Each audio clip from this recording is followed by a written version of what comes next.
Namaste everyone. Heartful welcome to all of you for today's session.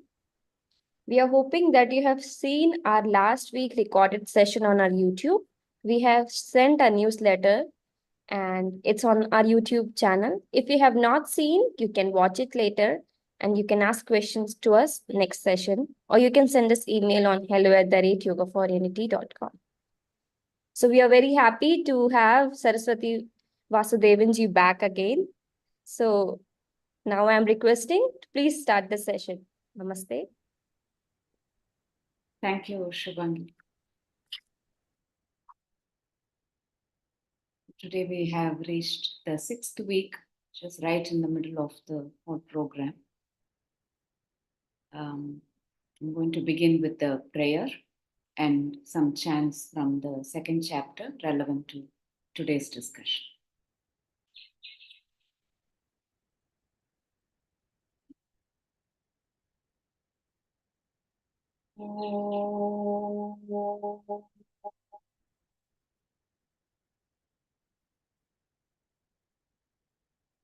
Sahana vavatu, sahanau bhunaktu, sahaviryam karavavahai, tejasvinavadhitamastu ma vidvishavahai.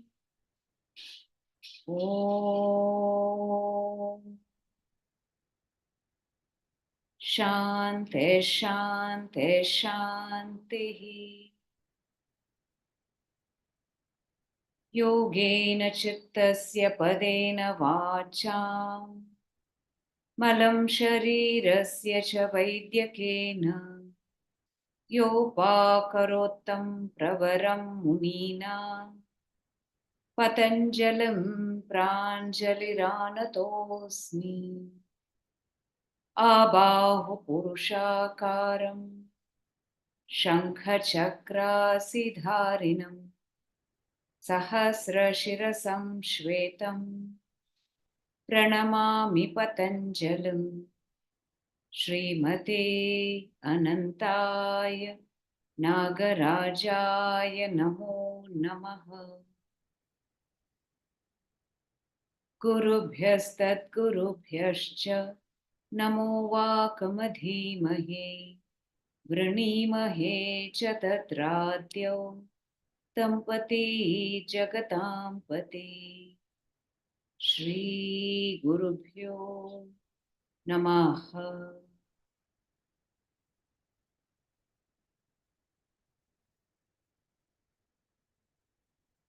Atha sadhana padaha yoganganushthanat ashuddhikshaye jnanadiptihi avivekakhyate yama niyama asana pranayama pratyahara dharana dhyana samadhayaha ashtau angani ahimsa satya asteya brahmacharya aparigraha yamaha jati desha kala samaya anavachinnaha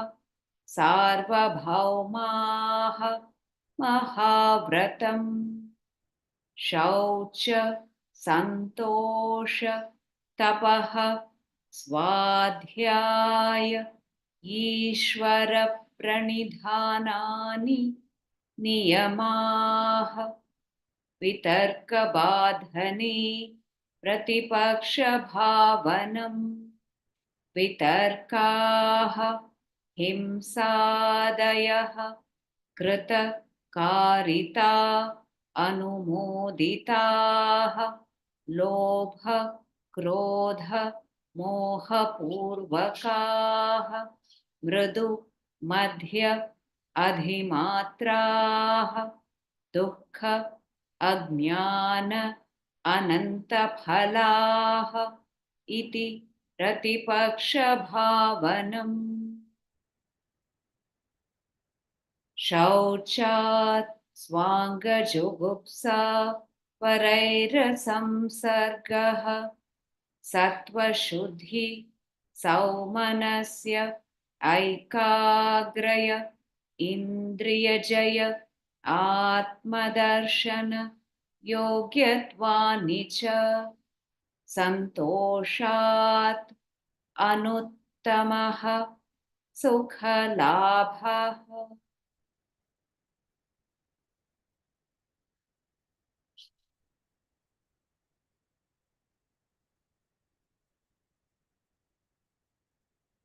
Let's just take a few more minutes to center ourselves. Please sit with your back erect.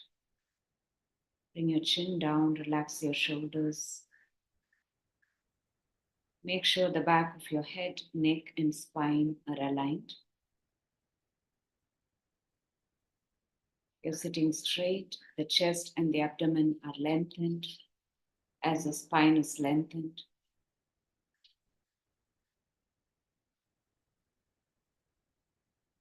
You're sitting in such a way that the weight of your body is going down to the back of your seat.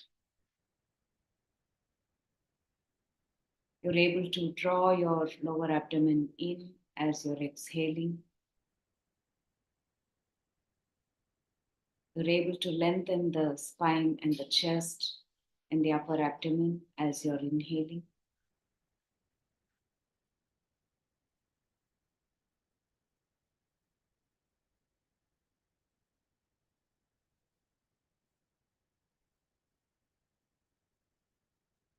Just continue to deepen your exhalation by drawing the lower abdomen in, relaxing the chest. And just pause for a few seconds at the end of the exhalation. Move into your heart and be absolutely still and quiet.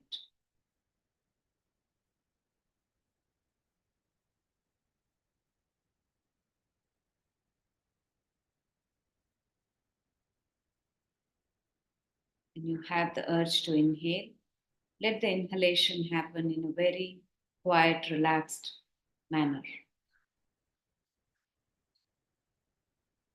Expanding from the upper chest downwards into the upper abdomen.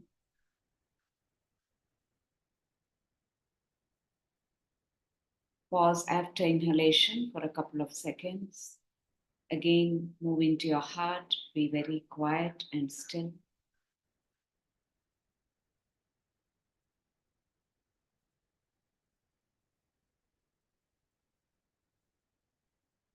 Shift your focus to the lower abdomen, begin to exhale, drawing the lower abdomen in, relaxing the chest. Towards the end of our exhalation, take your awareness deep into your heart space and be quiet and still.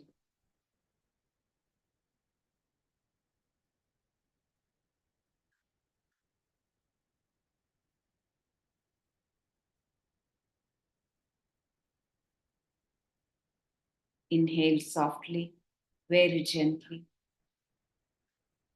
deepening your awareness of your body and whatever is arising in the mind right now. Thoughts, images, memories. Just become aware, and as you exhale, empty your mind. Let go of everything as you move into your heart and rest there.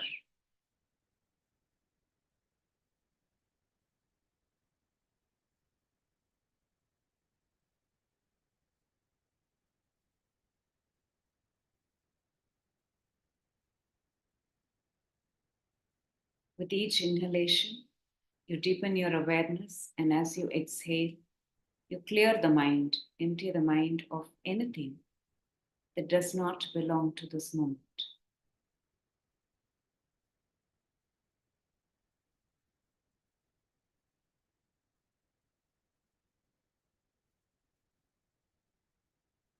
With each inhalation, now you begin to meet each moment as it arises and passes afresh with a clear, quiet mind.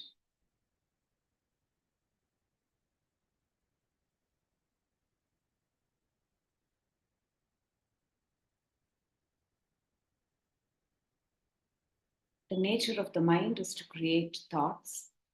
So even if thoughts come and go, make sure you're anchoring yourself to a deeper space in your heart. Just watch everything from there. Be fully aware and present.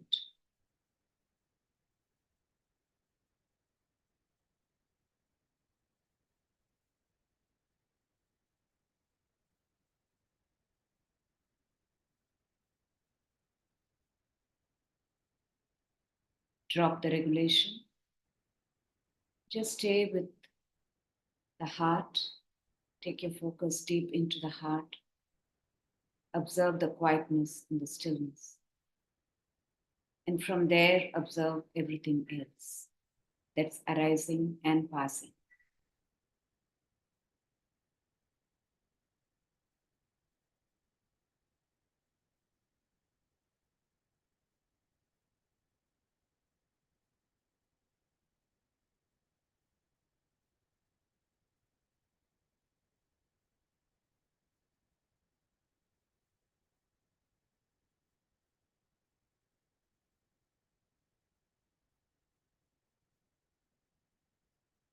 Slowly bring your awareness back to the body.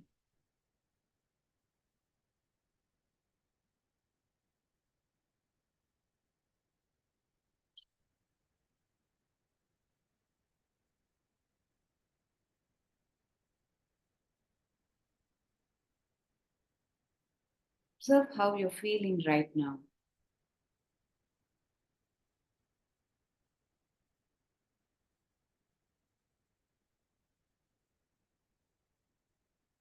And whenever you're ready, open your eyes.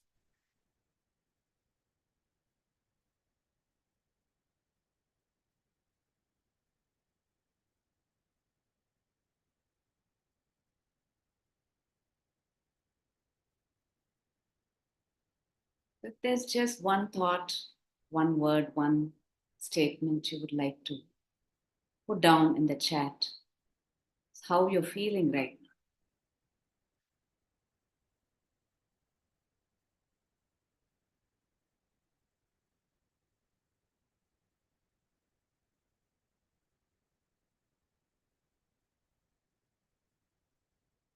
Still and calm, ready, centered, light,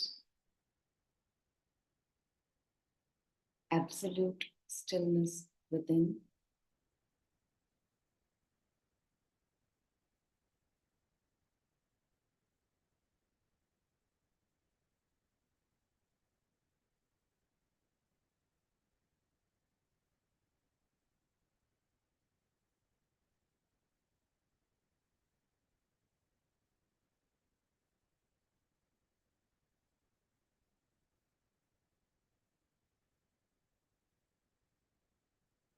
In community, relaxed.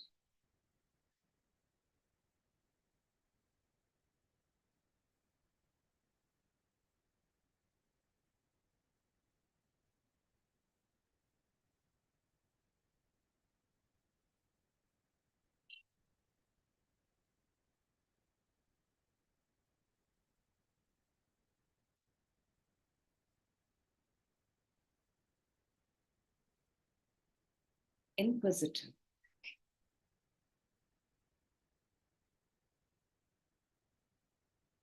Inner journey.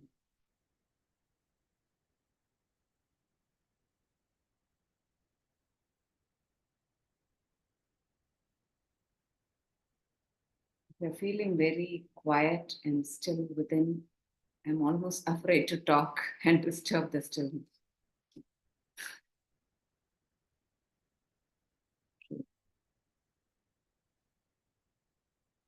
So today we are entering into the second niyama.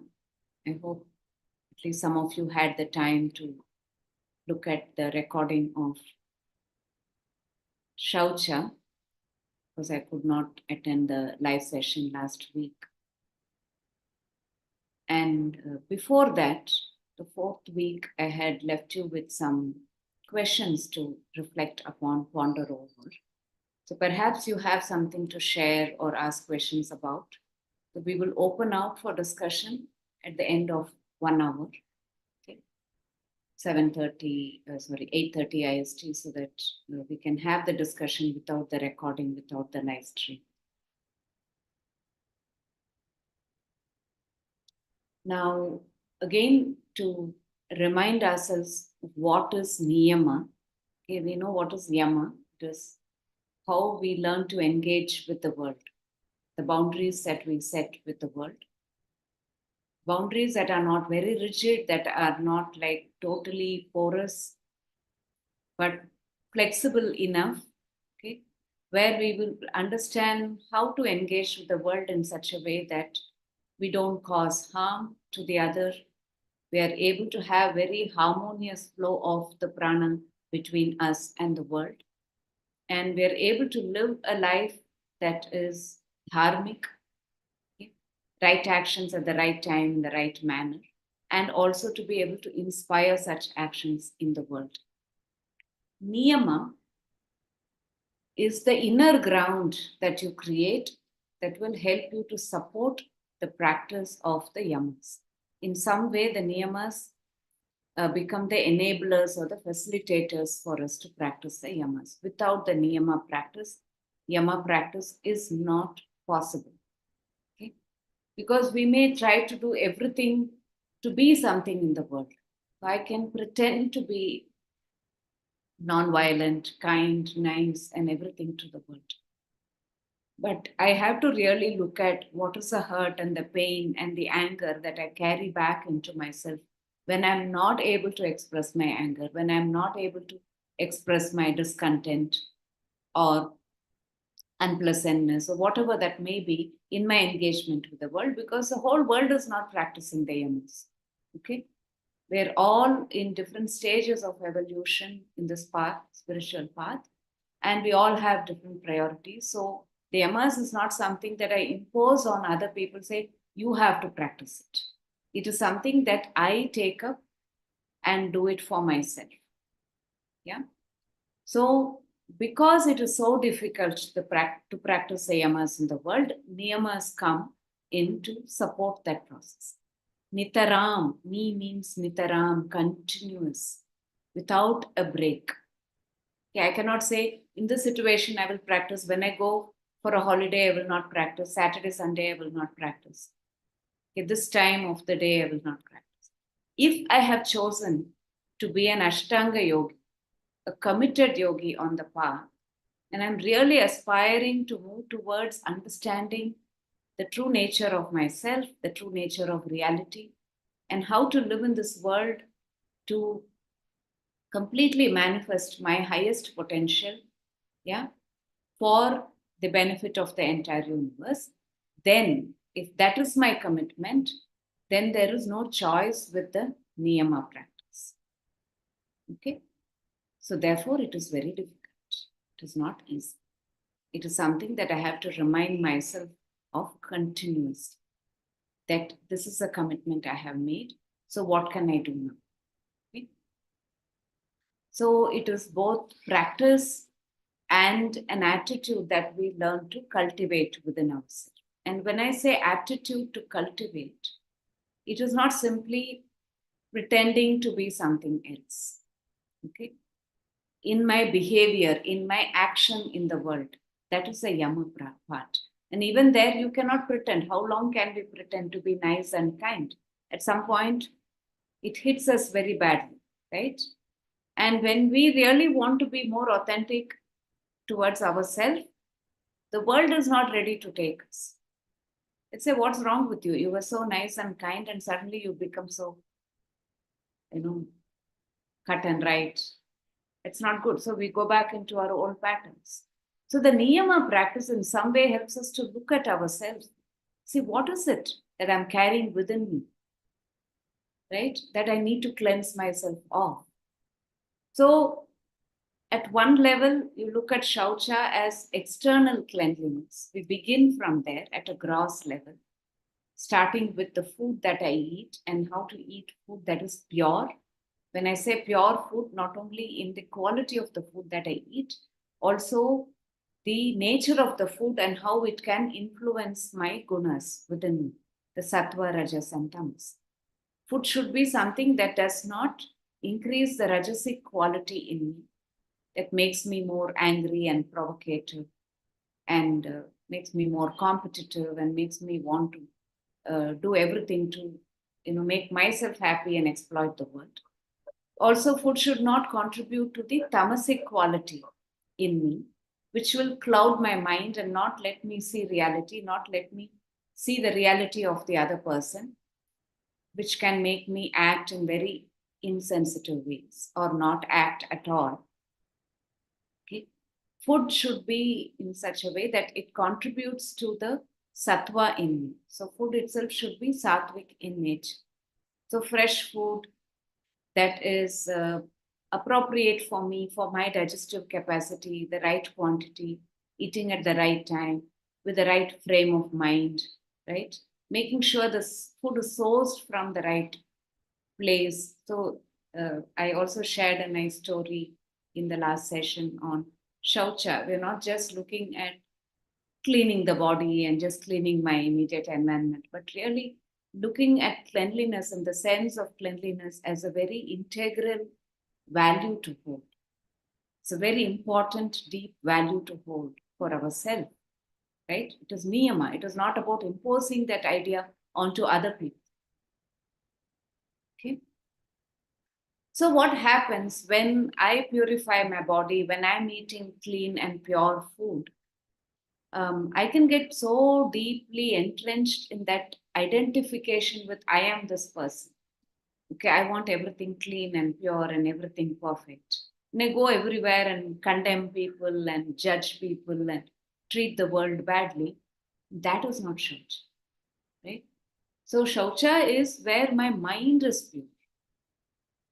So the more I purify myself at an external level, I have to also see if that is translating into an internal level of purity and cleanliness, a sense of cleanliness.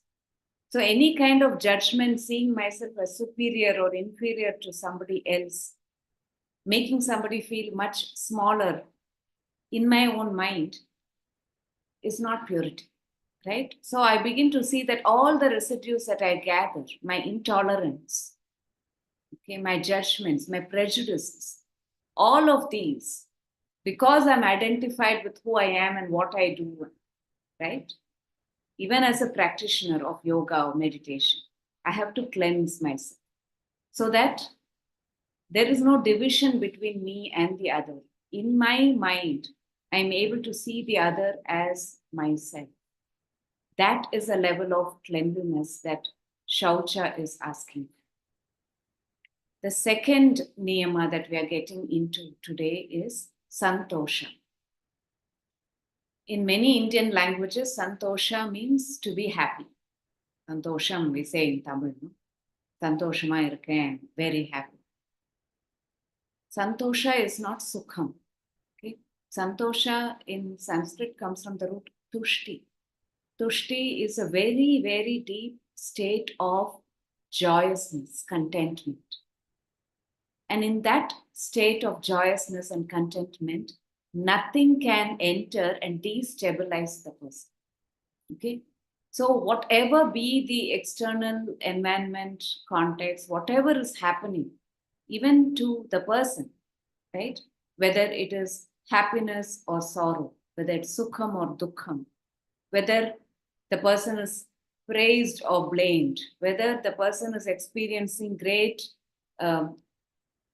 success or failure, okay?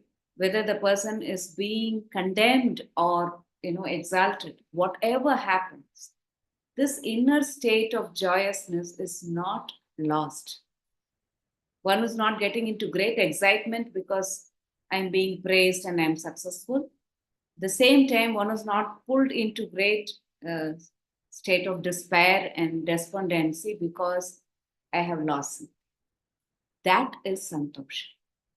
So I have to say, like the anta shaucha, I really don't know what the santosha is. I have a certain sense of it, that's all. Okay? It is a very, very deep state. Maybe we touch it sometimes, very rarely, in a state of meditation. And some of you may have experienced it even today morning when you had the sitting with Daji. I had a certain sense of that today, like a moment of that. And thanks to Dolly, I also had a previous session of sitting with her that had prepared my mind. Okay.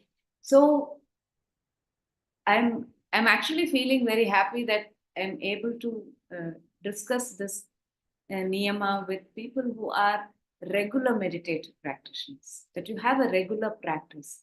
And every day you have an opportunity to go so deep into your heart, okay, beyond the manas that is constantly holding on to sense objects and through the sense organs and hanging on to it. Beyond the ahankara, which is saying me, mine, this is what is happening to me. Into the level of the buddhi, the deepest faculty of the mind, the subtlest faculty of the mind. One has an opportunity to go deep in and sit there and be quiet in the heart. And when we really touch that space in the heart, okay, which is beyond the distracted mind, which is beyond the individuated mind, into the pure aware mind, then one can experience santosha. It can even be a daily experience. But what happens when we have a little bit of taste of that? We hang on to it. We say, I want it, I want it. Why did I not get it? I get frustrated about it. That's what happens to the human mind because raga, dvesha. Right? We looked at raga, dvesha. So, what are we purifying ourselves of? The internal shaucha is about purifying ourselves of all the raga, dvesha that we keep accumulating in our system through the experience of sukham and dukkham. We don't experience sukham and dukkham as that, but as raga, dvesha. And there is something inside me that's saying, I want to be happy, I want to be comfortable, I don't want to suffer, right? The asmita. Then the abhinivesha, that I want to protect myself in this form continues. So santosha is about going beyond that field of avidya. That is when one can truly experience santosha. That's why I said I don't know what it is really. Tushti, deep sense of joyousness, untainted by any experience of life.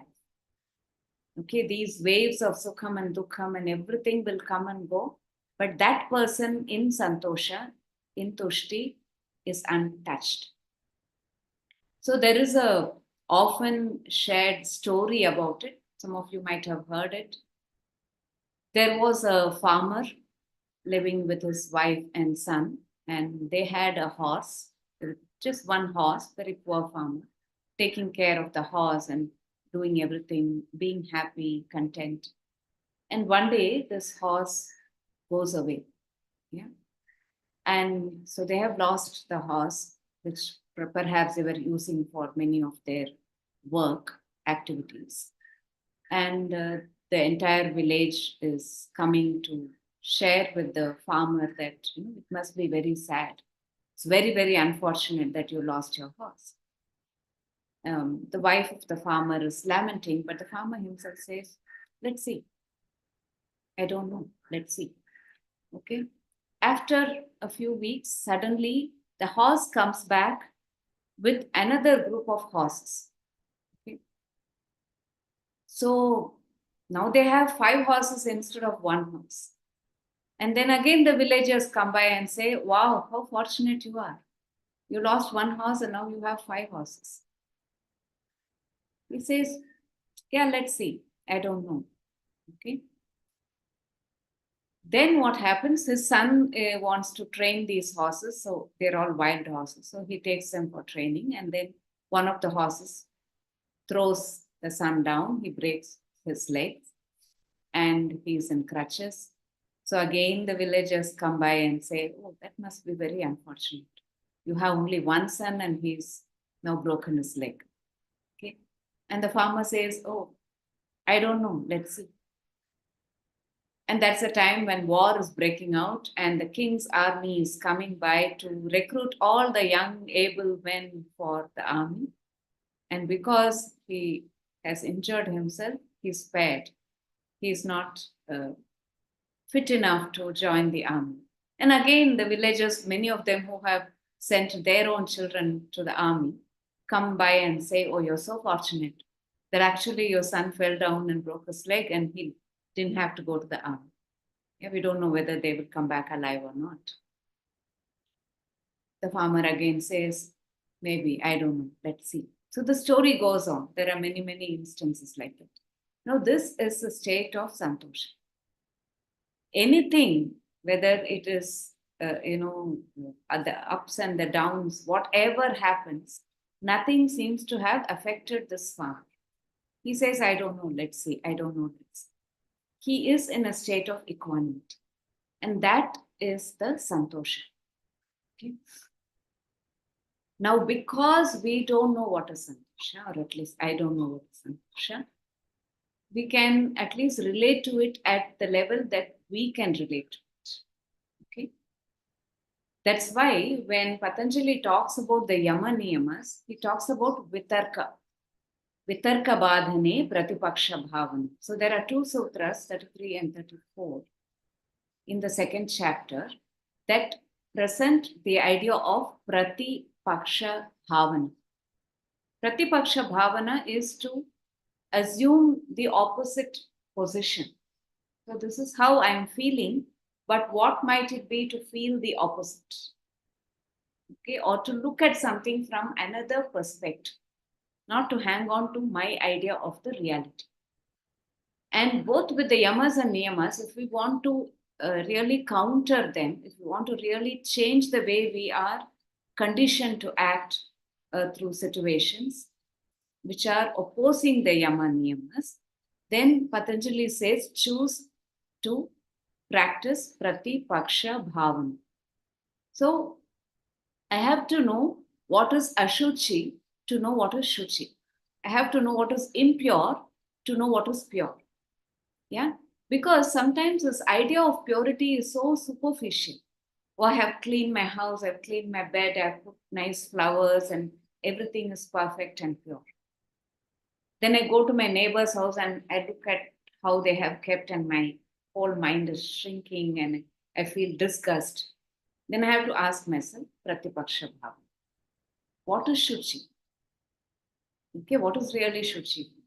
For that, I have to know what is Ashuchi. Okay, maybe it is Ashuchi in their house. That was their house. They kept it however they want. That's none of my business, right?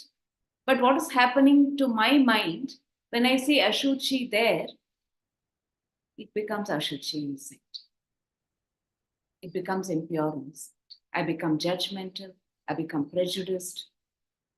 I become a negative person, right?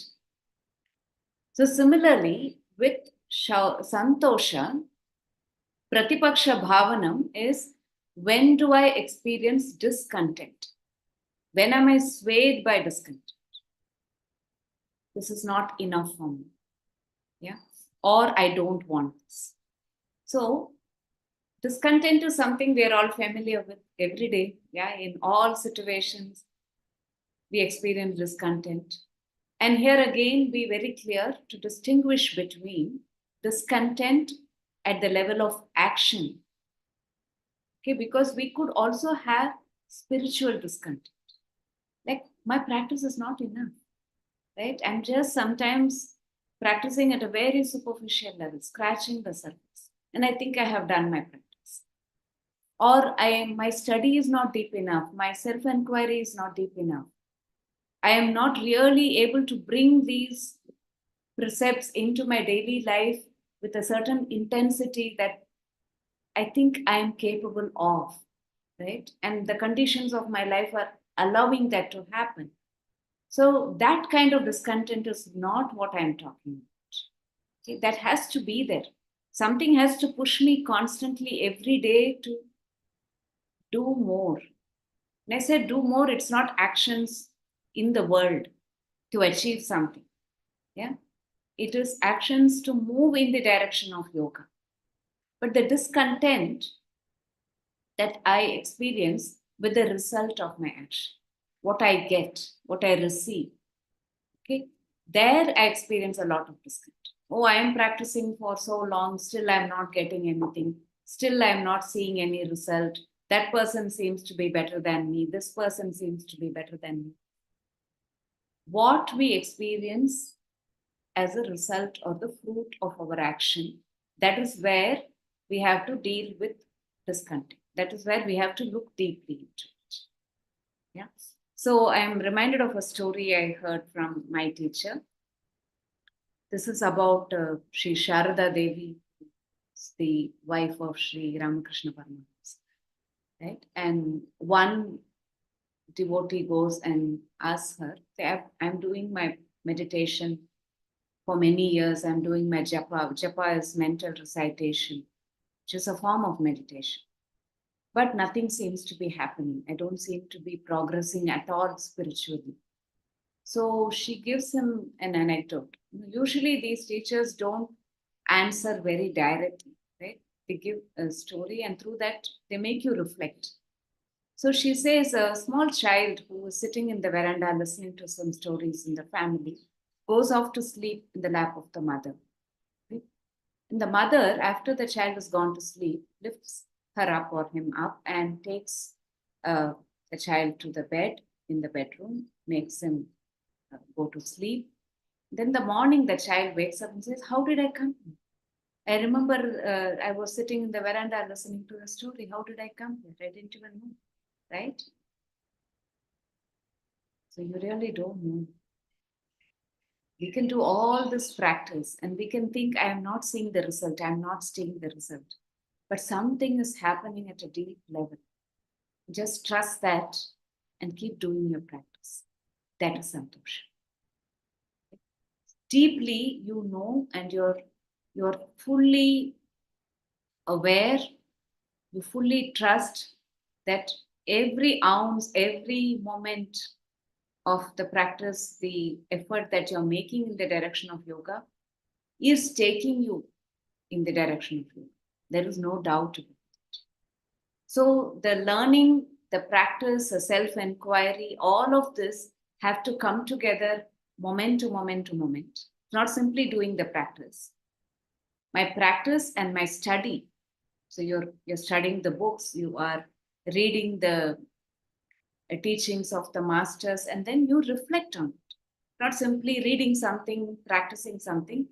You bring it together and reflect on where am I in my life? How am I thinking? How am I acting? How am I taking in things from outside? What are the residues? What are the impressions that I gather? What am I doing with it? Am I cleansing it out of my system? How is that impacting my perception, my actions, my reactions in the world? How is it actually pulling me into that cycle of sukham and dukkham, right? Raga, dvesha.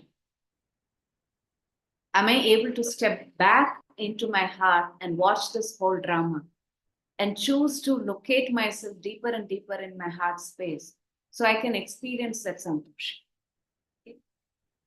So, santosha is not the joys that we experience in the world through the experience of objects of our sense organs, the objects that please my eyes, the objects that please my ears, the objects that please my tongue. Big, huge thing, right? The food that we eat. So it is not the sensory objects and the joy and the happiness I get out of engaging them, deploying them, but the joy that I get out of experiencing something much deeper inside my true nature. It is that which gives one true santosha. So, in the text, in the Upanishads, particularly when we look at the Taittiriya Upanishad, the Brahmanandavali, Brihuvali, etc., they talk about this experience of the Atma. And it says the measure of happiness. Okay, how does it measure happiness? Let's say 1 unit of happiness. 1 unit of happiness is measured as a young, unfortunately, it is a man, okay, young male, okay, who is healthy, who is very wise, who is very happy and content, who has all the comforts of life, who has a good family, who has children, maybe even enough property and cattle and horses and everything. Imagine the life of that person. If that is 1 unit of happiness, then you can say 100 times that will be something else, 100 times that will be something else. So you're constantly comparing. And the commentary to this particular sutra says, Santoshat anuttamaha sukha labhaha. That is a sutra. It says anuttamaha, extraordinary level, like the ultimate, the highest state of sukham. Labham is you acquire it. It becomes, you benefit from it. It says 16 times of happiness that you might get in all the heavens put together. I don't even know what that means. Okay. That is a level of happiness. So human happiness that we think we get from having a healthy life, happy life, having everything in our life, and compared to many, many levels of happiness of the devas and the Prajapati and Brihaspati and all of that, this happiness, this santosha is not something you can even compare, you can even imagine. Okay. But you can have a glimpse of it. We don't even have a glimpse of it. We can't even go in that direction, right? We have a glimpse of it where the human being says, this is enough. Okay? I will do my best, but whatever comes, I will receive it with great gratitude.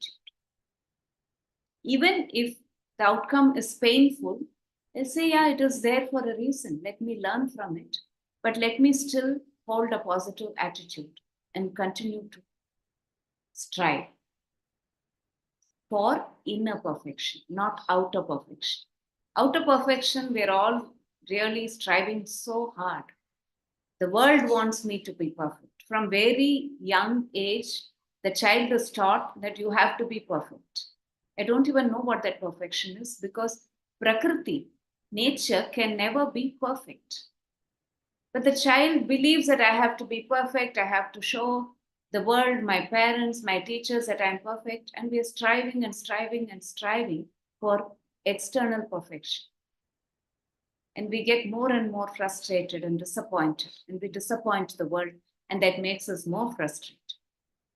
Here, we are talking about a state of inner perfection. Just simply going into your heart and resting there.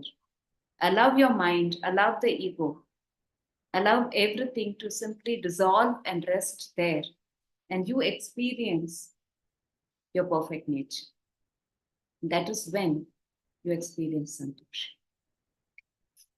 This is not something one can impose on oneself, that I have to do, I have to be in santosha. Okay? But it could be cultivated in small ways. Okay? End of the day, when you're sitting down to do your cleansing practice, you can look at the whole day from that moment to the beginning of the day, maybe when you started your meditation. And look at all those situations that you encountered, which left you with some residue of discontent at the external level. Okay? And the discontent is not so much of what you did, that is okay. Because if I say, I was not kind enough in that situation, I can strive to be more compassionate. I have to, if I want to walk this path, right? But I was so kind and that person was so mean to me. That person is supposed to have been kind to me. That is a result what I got. Okay? And I think I don't deserve that. So I'm fighting with that person. I'm judgmental about that person. That I can choose to do. that I can allow it to fall into this inner fire of my being. Let it be burnt. Let it be cleansed out of my system. So then when I cleanse myself more and more, I begin to sense what is santushti, what is santosha. There's a certain sense of lightness and freedom that one can touch. Okay? So it is actually coming from a possibility of the mind to turn inward and look at what is that I can do better and what is that I need to let go of. Abhyasa is what is that I can do better. Vairagya is what is that I can let go of. And the more I'm able to let go of hanging on to the fruit of my action, the more I can journey towards true santosha, real contentment. And all of us will experience some moment of that saying, yeah, it's okay. I can learn from the situation. I can be better. And it is okay. It is okay to get hurt. It is okay to experience this pain. It's part of life. Because santosha is helping me to see reality closer and closer to what it is. When I clean my mind of excess of rajas, that I want to possess, I want to acquire, I want to, act very compulsively. When it is cleaning my mind of excess of tamas, okay, unawareness, blind actions, then sattva will dominate. Sattva makes my mind clear. It helps the light within to shine through my mind, becomes like a clear mirror.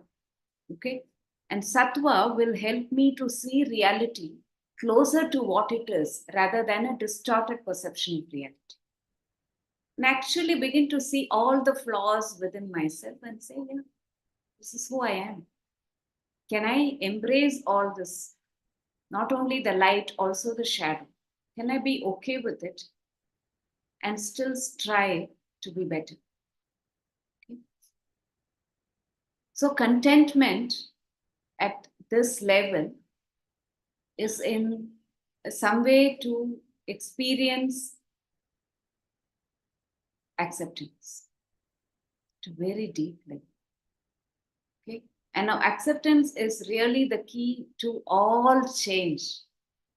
As long as I'm fighting with a certain reality, I am feeding that negativity within me. The more I think I don't want to be something, I become that. Yeah. But if I say, this is what is my reality now, this is who I am now, this is where I am now, can I accept that? Just that moment of surrendering to that reality and asking for the source within me, the light within me to guide me. Say, you give me the strength. I feel completely powerless and I surrender to you. Something will show the way. So, santosha is the key to acceptance. And acceptance comes when I see reality, the reality of my being and the reality of a higher power, both. If it is only me, mine, then I'm caught up in that ego, right? But I also recognize and acknowledge a deeper power, a deeper strength that is behind everything, that governs the entire universe and all the laws of nature. And I'm able to accept that that knows, and I'm just an instrument, then true acceptance can come. And when true acceptance comes, then I experience santosha. Okay? So one can be more forgiving, one can be more grateful in even the worst situation in life. And these are all outcomes of being in santosha. So I cannot impose this idea of santosha onto myself, saying I have to forgive or I have to be grateful. In a moment, if I am not feeling grateful, that is my reality. But maybe I'm not grateful for all the pain that I'm going through. But can I find something to be grateful? something. If I show the light on that, then when that expands, then with the strength of that, I can deal with this pain. Yeah, I need some inner strength to deal with the pain. If I'm wallowing in pain, completely consumed by it, I feel totally hopeless and helpless. But I see some light and I hold on to that. That will help me to deal with this. So I hope this sort of helps us to see the depth of the practice that is required for us to move in the direction of santosha. Moving in the direction, that's all. Every step is relevant, every step is valid. Don't worry about being in the ultimate state of santosha. Okay? But even like in a day, out of 10 different situations, in one situation, if I was able to experience that deep sense of quietness, and say it's okay. I know that I have progressed a lot. Tomorrow I may not even experience that, but the memory that I was able to touch that part of me will help me to pick it up tomorrow. Because that's the way life is, right? Sometimes we feel so tired swimming in this ocean. Now every tide is like against me. Santosha is about flowing with the tide. And some of you who may be swimming in the ocean or surfing, you know how to do that. Yeah. I remember one situation a friend was sharing. She said she had gone with a group, and her husband is an actor, and so they were all shooting on the shore, and she decided to have a swim in the ocean. So she entered and she was swimming, and then there was a very strong tide, and she could not swim beyond a point, and she was pulled deeper and deeper in. And in a moment, she realized she may not survive. Like nobody in the shore was actually looking at her. They were all there. The entire crew was there, and husband was there doing something, but she was drowning in the ocean. And she said, something in me told, surrender to Mother Ocean. And I just gave up all my effort. I let that take over. Maybe I will die. It is okay. Let me just surrender. And she said, the next few seconds, I was on the shore.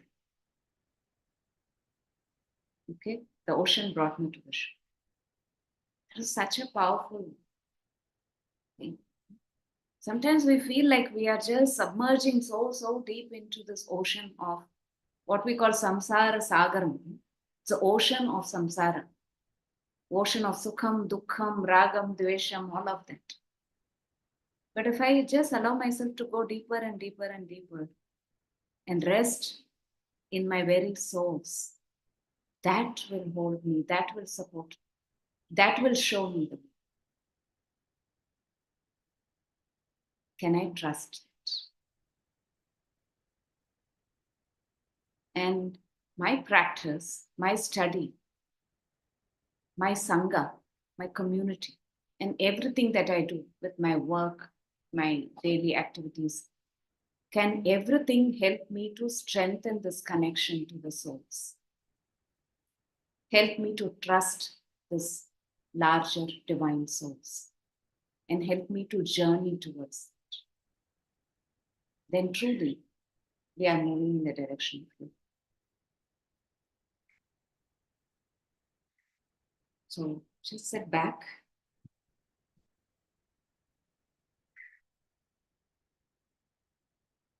Sit with your back erect. Drop your shoulders. Bring your chin down. Bring your focus into the heart.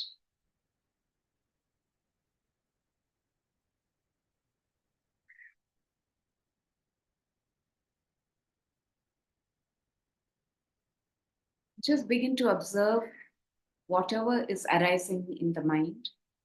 It could be thoughts, could be memories, could be feelings, whatever is arising. Just become aware of it. Let it surface. Watch it. Just keep watching it. And as you continue to watch it, take your awareness deep into your heart. And with practice, some of you may be very good with doing this. Just allow yourself to go deep into your heart and rest there.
And let's hold a collective intention deep inside our heart for ourselves,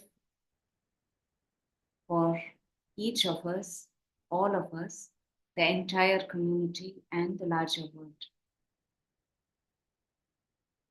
The intention to have enough strength, determination, and faith to walk this path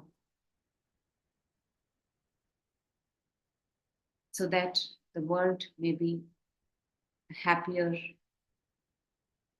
a more harmonious,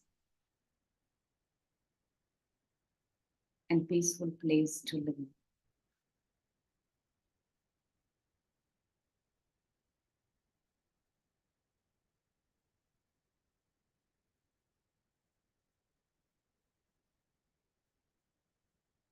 Santosha, Patanjali says, does not come from acquiring more and more, but just being content with what we have, what we get,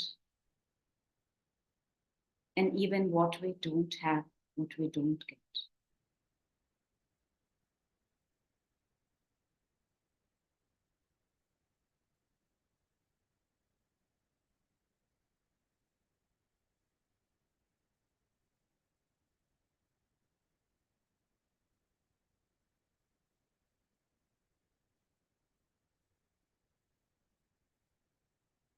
Okay. Relax, and whenever you're ready, you can open your eyes.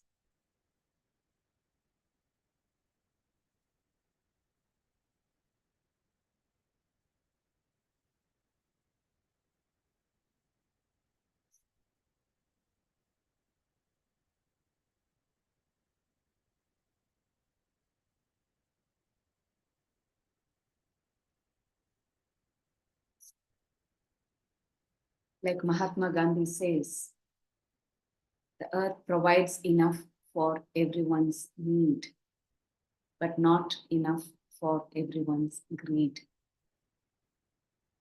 Yeah. Can we differentiate between what is that we need and what is the greed? The want is different from need. Once we learn to differentiate that, discern between that, we will learn what is santosha.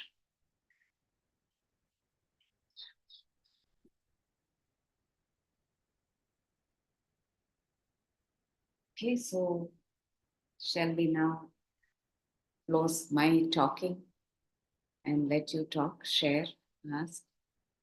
And we stop the recording and the live stream.